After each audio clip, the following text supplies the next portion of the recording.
नमस्कार, सोनियाज लाईफस्टाईलमध्ये तुम्हा सगळ्यांचे मनापासून स्वागत करते आणि हा मकर संक्रांतीचा ब्लॉग आहे. तर मी सुरुवात करते जिमपासून.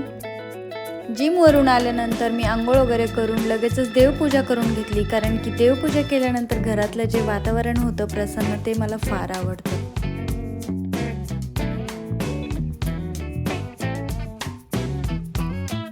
पूजा झाल्यानंतर मी दारात रांगोळी काढून घेतली आणि सण असल्यानंतर या गोष्टी आपण जेव्हा करतो तेव्हा स्वतःला खूप छान वाटतं, म्हणजे वेगळाच आनंद मिळतो. आणि त्यानंतर मला तिळगुळाचे लाडू करायचे होते. या गोष्टी मला जास्त जमत नाही. माझ्या लहान बहिणीने मला लाडूची रेसिपी सांगितली होती आणि बोलली की तू घरी लाडू बनव, तर घरचे लाडू खूप छान होतात असं बोलली.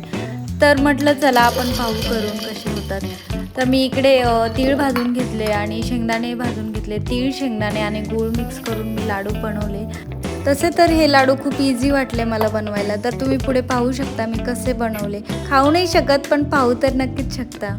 तर पहा, हे मी असे सुंदर असे लाडू बनवले आहे. आणि मग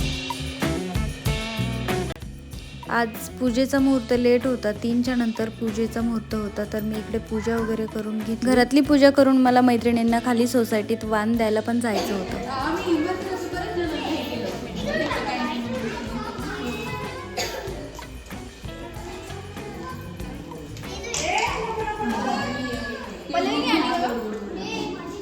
नाही आली.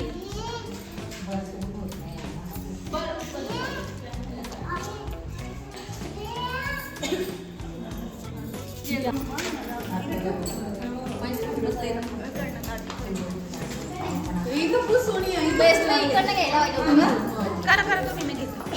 बोल फिरते.